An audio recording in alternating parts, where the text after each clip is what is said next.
Do you have what it takes to be a literary translator? Coming up.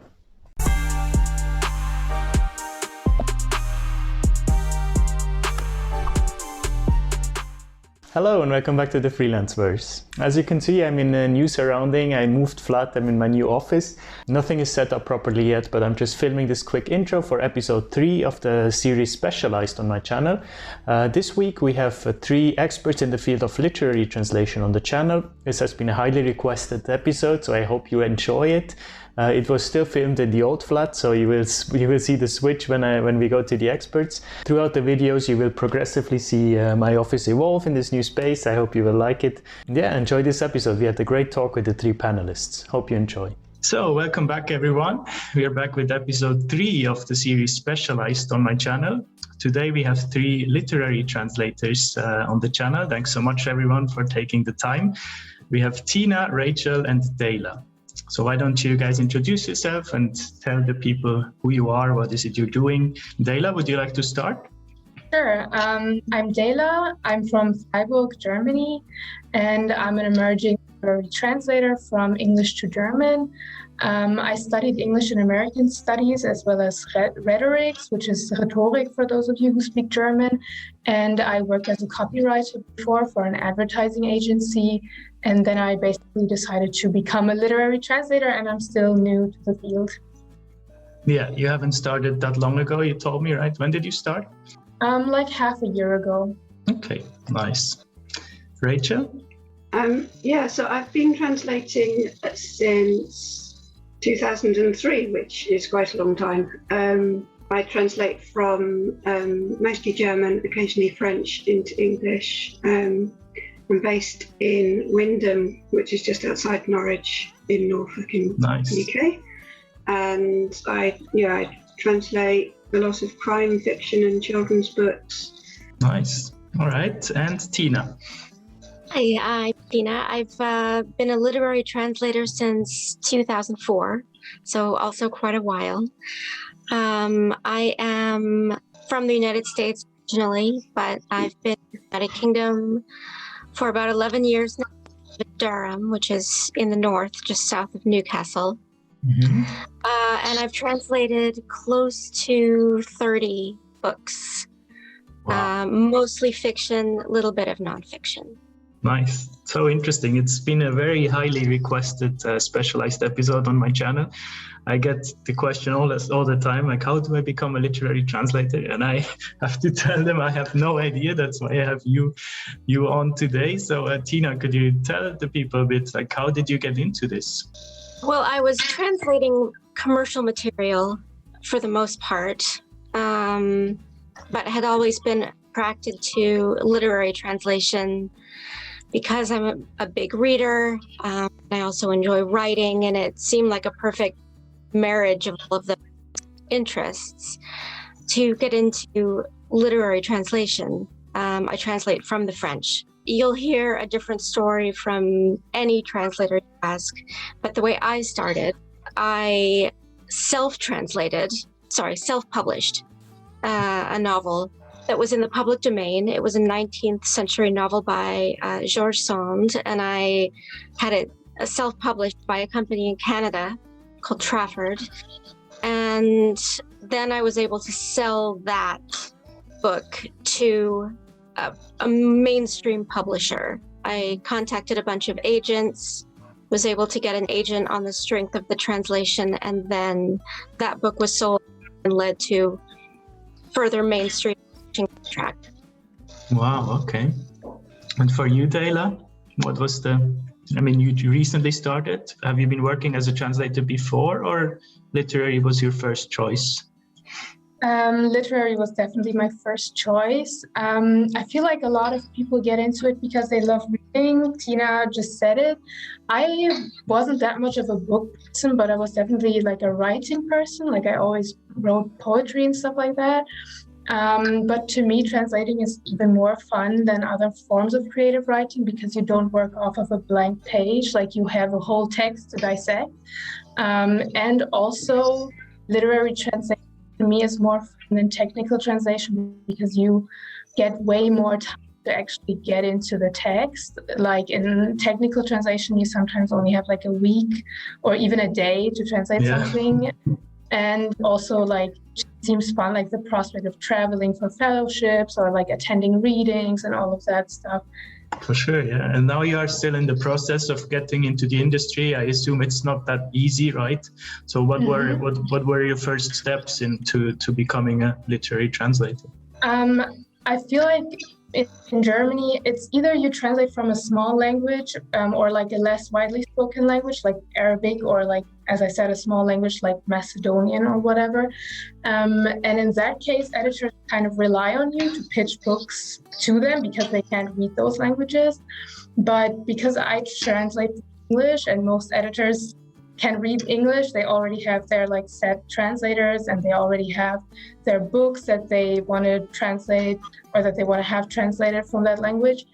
My way is definitely approaching small publishers. Like I feel like it's really hard to get in touch with big publishers unless you go to like the big book fairs like Frankfurt Book Fair, but I feel like there's not a lot of success in that. So I'm currently in contact with like 3 different publishers about 3 different books, and all of these are small publishers. And another way is, of course, also being in contact with experienced literary translators who recommend you or pass a project on to you if they don't have time. So that's also something I'm doing, like networking with other translators. Yeah. Great. Rachel, what about academic backgrounds? Is there a type of study that you would say is required or suggested if you want to go down this path? I don't know about required.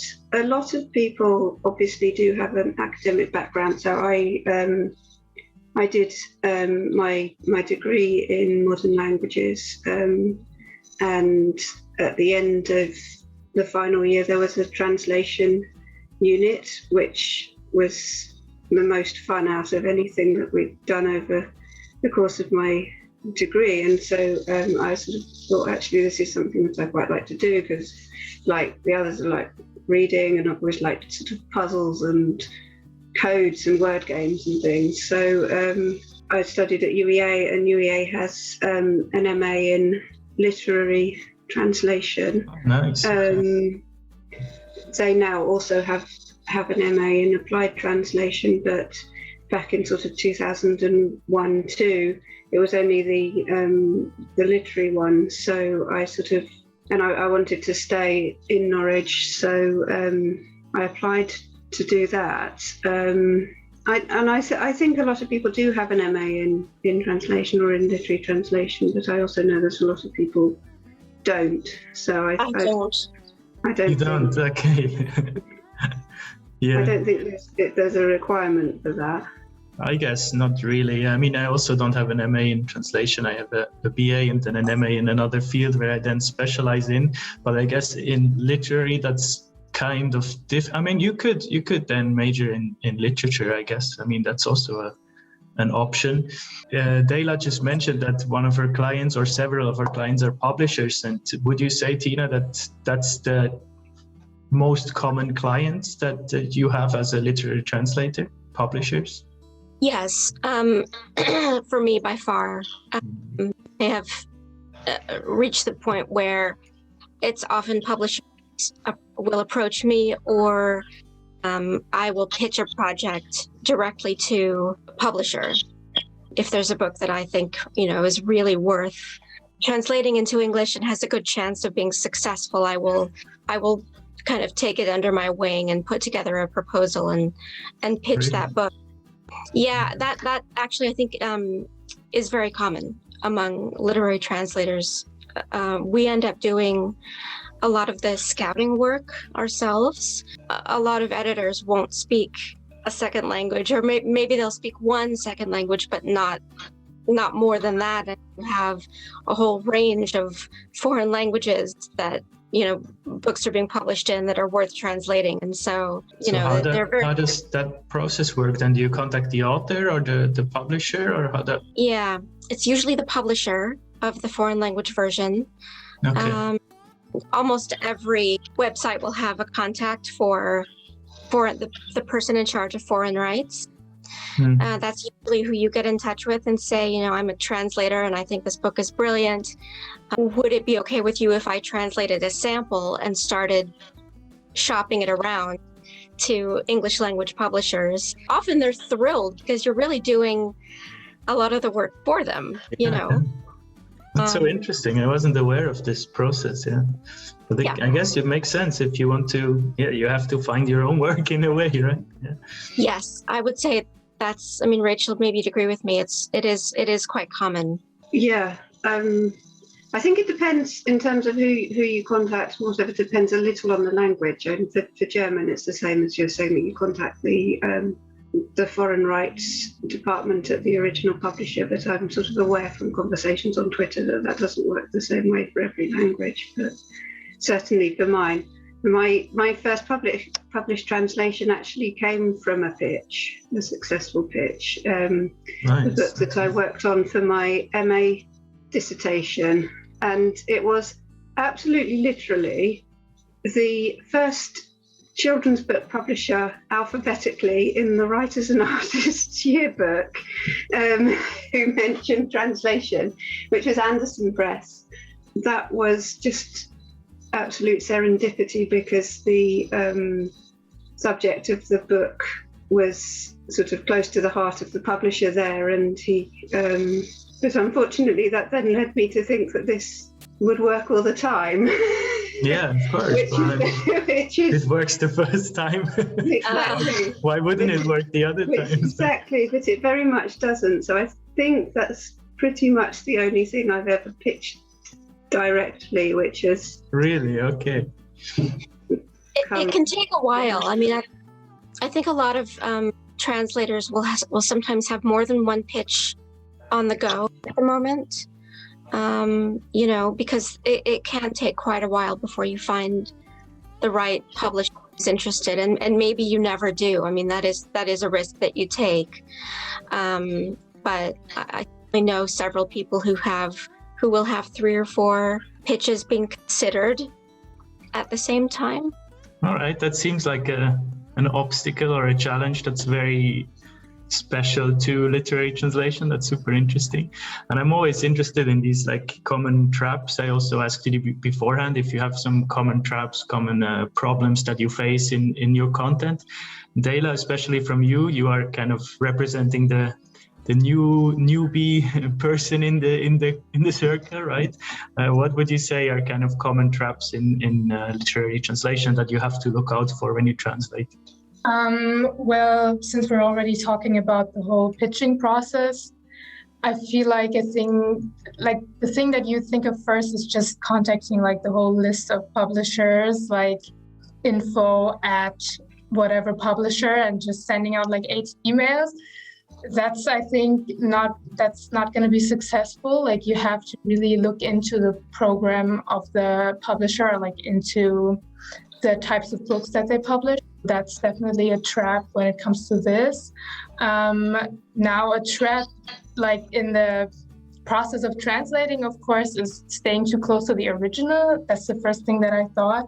Like, of course, that's a thing in all types of translation, but I feel like especially in literary translation, you have to take chances. And even if you're thinking you're already taking liberties, you have to take even more liberties, like to the point where you're uncomfortable sometimes even, because you have to make sure that the work, that it's like a piece of literature that makes sense in the target language on its own, like apart from the original. Okay. So that's a trap, that people focus too much on mastering the source language and are looking too much at the source. So you need to be at least as excellent at your target language, which is most of the time your mother tongue. I see. But I assume, Rachel, maybe you can answer that. When you read a book, there is oftentimes a very distinct style of the author, right? How they write the text. And when you translate this, do you have this in mind, or is then the book more in your style as more of a second author of the book? Yeah, so you're always trying to do some kind of magic. So obviously everything that you write as a translator, all the words that you know and all the books that you've read, will feed into the words that you choose, but you're also still trying to filter, or like there's something in your brain that's trying to sort of filter the author's style so that it comes out. So it's your words, but it's trying to be their style. So I think in terms of traps, sometimes you're trying to make a smooth piece of English, but or whatever your target language is, but if the source text wasn't actually smooth, if the source text was actually jerky or playful or deliberately weird, it can be a trap to make it too easy for the reader. Yeah, because then there is an intention from the author to make it a bit scrappy and a bit weird. Yes, right? exactly. So if it's meant to make you stop and go, hang on a minute, that's not the word I would have thought would come there, you don't want to use the obvious word. Do you generally have the option to ask back with the author to maybe see what exactly they meant, what the intention was there, or is the contact is mostly with the publisher, I assume, right? Usually I get to speak to the author, or to email the author. Obviously it depends. If you're translating a classic of literature and the author's been dead for 200 years, then that's not much use to you. Yeah, so, true, yeah. Haven't thought of that. But that does vary. Sorry, yeah. It does vary quite a bit. Like I actually prefer not to have a lot of contact with the author while I'm translating. The contact will come later during the editing process. But when I'm translating, I prefer to be kind of alone with the text. Yes, I'm in contact with the author after, sort of save up all the collection, all the questions, clarifications during the draft, and then get in touch with the author with them. It's really interesting, especially so this is then really a piece of your work. This is your work, your writing style, right? So how does it work with credits, Tina? Do you usually get credited as a translator in a book, or how does this whole process work? Oh yes, I mean you always get credited, and this is a bit of a hot button issue at the moment because there's an open letter that's been circulating just in the last few days, urging publishers to name translators on the covers of books. Some publishers do that already, but I would say the majority of the time the convention is to put the translator on the inside title page. Yeah. And then sometimes there will be a little biographical blurb for the translator at the end of the book or on the back cover, and sometimes not. Again, that varies by publisher. There is definitely a push at the moment for it to become kind of standard procedure to name translators on the covers of the books they translate, which I'm all for. I think it absolutely should happen. We deserve it. Yeah, definitely. So you would have the author's name and then translated by your name. Yeah. All right. One thing that might be worth talking about, the best ways for you to kind of start breaking into the field, or for any aspiring literary translator to do it. Certainly pitches are a way, and you don't have to be an established translator to pitch a book to a publisher. I think that's become a lot easier, and in fact, far easier than it used to be, because now everyone's on social media, and it's very easy to send a small publisher, a private message on Twitter or Facebook. It's very much easier to get in contact with people. And I think a lot of degrees of separation have been removed, since you don't have to just send a letter out into the ether and, figure it gets thrown in the bin half the time, Yeah, I mean, I've heard that, like in Germany, the most common way to get in nowadays is actually to just be, like, to know experienced translators who will pass on a project to you. Like, pitching only works with small publishers. And in my opinion, pitching is kind of fun, of course, because you're also translating sample pages, and translating is fun, but it's also super exhausting because you first of all have to invest in buying a lot of books and reading them all and finding good ones and putting the time to translate the sample pages and then sending it out. And also you have to write like an expose, I don't know the English word for it, like a proposal. Right.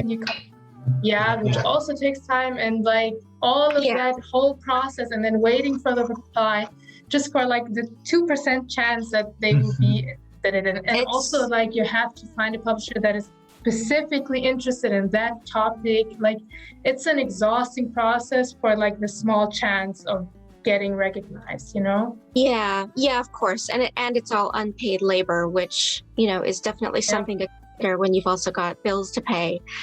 But I think another thing that's important to do, and this is very true, and it relates a little bit to that advice you were given, you know, getting to know established translators and hoping they pass something on to you.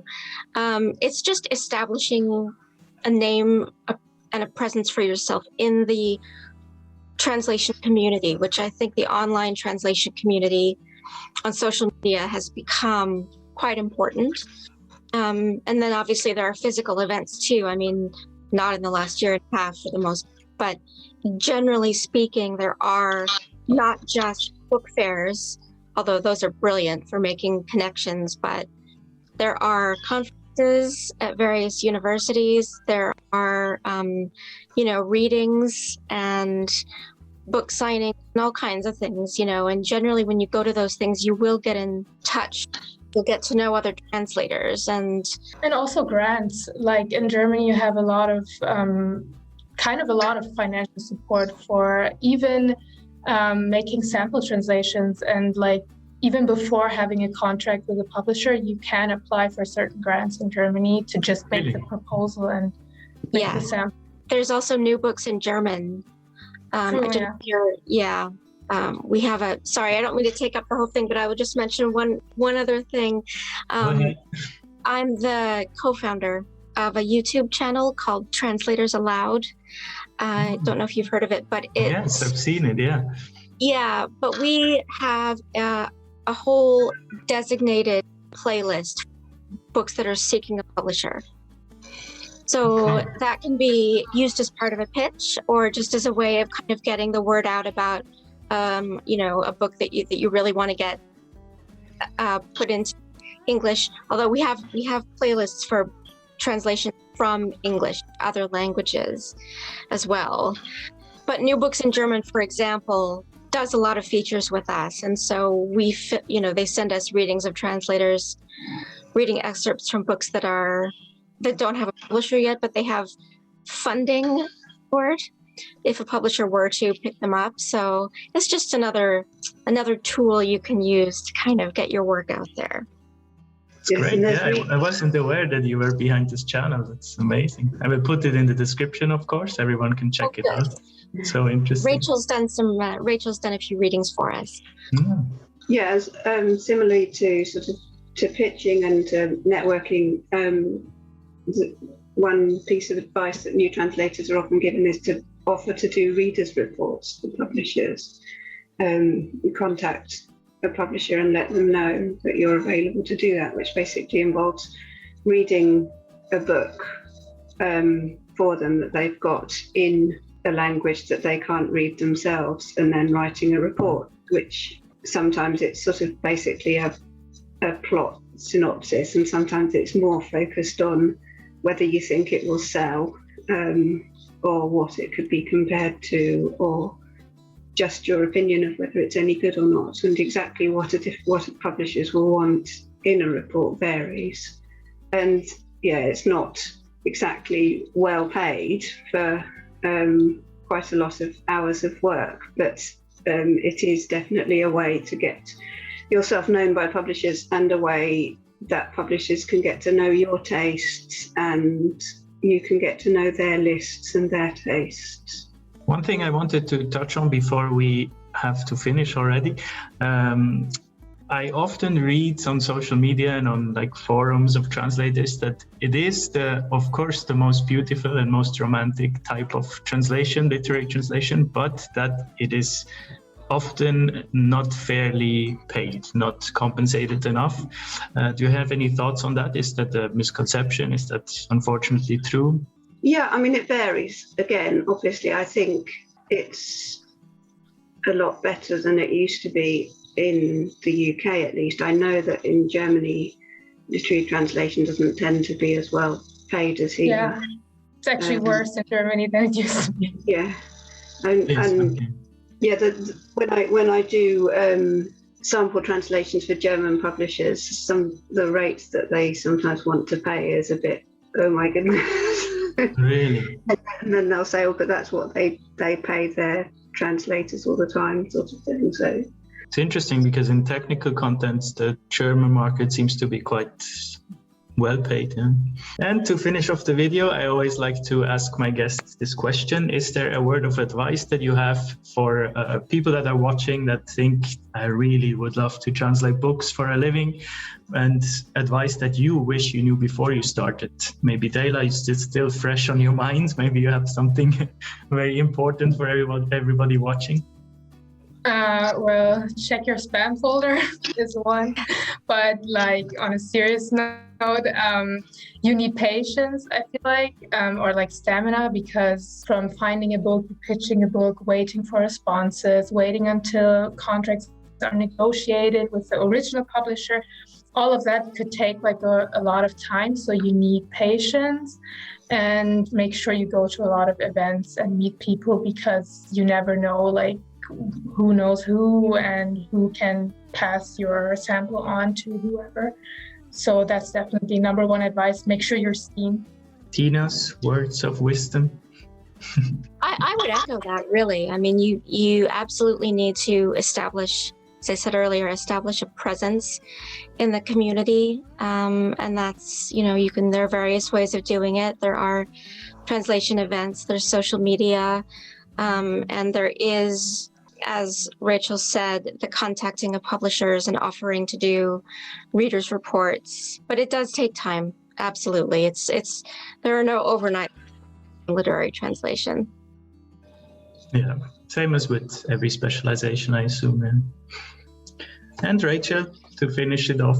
So in terms of, I wish when I'd been starting out, there had been all this stuff that there is now, all these mentorships and programs, and the community that, yes. So in terms of pieces of advice, I guess read really widely in both languages, sort of in terms of knowing what's there and what's being published, and just what's going on, and just the more you read, the more styles you know, the more genres you're familiar with, sort of the wider your opportunities are, really, I think. Okay, thanks so much to all of you. This has been very fascinating. And thanks to everyone out there watching the video. I will make sure to put all the links that were mentioned in the video down below, and also maybe contact information of the panelists. If they want to, we will put them there, and you can reach out to them and maybe get more infos. And I hope you enjoyed this video, and there will be episode 4 of Specialized in a few weeks or months. I'm not sure, probably about marketing. But anyways, I see you next Monday with the next video. Thanks for watching. Bye-bye.